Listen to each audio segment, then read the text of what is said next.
week in sports, we focus in on the Moose Jaw Warriors and welcome in the most handsome play-by-play man in all the land. That is James Gallo from the Moose Jaw Warriors. James, thanks for doing this. Not the result you wanted last night against the best team in the country, but you played them hard. Yeah, I played Prince Albert pretty good last night. Really good first period, up 2-1. But I think as the game went on, Prince Albert's depth really took control of the game, especially in the third period, outshooting Moose Jaw 16-2.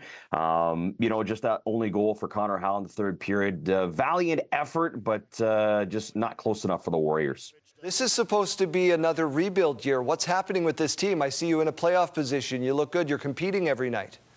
Yeah, competing every night, which is nice, right? 18 one-goal games means you're in a lot of hockey games. I think a lot of guys have taken step forwards, which is nice. However, you lose Luke Mraz in the first game of the first period of the first game of the preseason, and then you lose your captain and your leading scorer, Lyndon Lakovich, who is arguably one of the best players in all the Western Hockey League. You lose him in late November. So, the Warriors may be forced to turn the page a little bit quicker than they would have liked to, but with those guys out, unfortunately, it means that other guys need to step up, and that just speeds up the development. And we're seeing guys like Matthew Lajoie and Riley Thorpe, and of course, leading scorer Landon McFadden take off, which is nice to see. That's what I mean. You're supposed to, by all accounts, you guys were supposed to be, fighting for a pretty high draft pick, and you're right in the mix.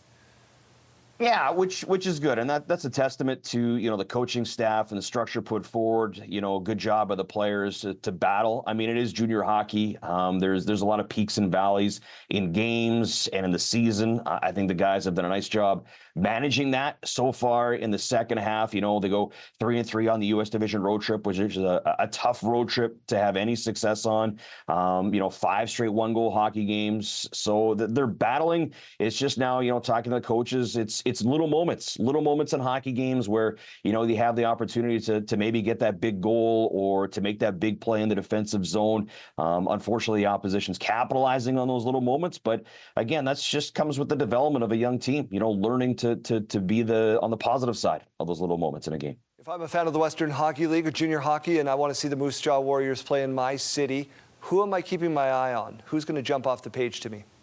Again, obviously we'll start with Landon McFadden. 20 goals, picked up 2 goals, 3 points last night against Prince Albert. Leads the team with 47 points. He'd be the first guy. If you're looking at the younger age group, the Warriors had 2 really good defensemen at 16 years old.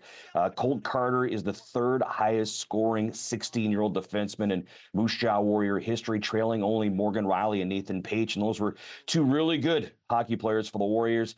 So he's a more dynamic guy. And Cohen Williams is another 16-year-old defenseman for the Warriors who, as the season has gone on, he has gotten better and better and better. He's playing big minutes against, older guys in the league. He's learning how to use his size. He's, getting more confident bringing the puck up the ice. So a lot of young talent for this team to build around and for fans in other markets to come and see. You're in Lethbridge taking on the Hurricanes tonight. Then you are back home Friday night against Edmonton. Where do I get tickets? Well, I hope we're not in Lethbridge tonight because otherwise... That's Saskatoon. That'll be a long drive. You betcha. No, we are off tonight. Back at home Edmonton to take on the Oil Kings. Of course, that'll be a tough task. The Oil Kings they're a great team as well. Top 3 in the Eastern Conference standings. So tickets available online, mjwarriors.ca. And then Daryl, we will be in your town on Saturday, so you can come see us Saturday when the Warriors take on the Regina Pats. I'm going to accept that as a personal invite. James, thanks for doing this. Anytime, Daryl. Appreciate it.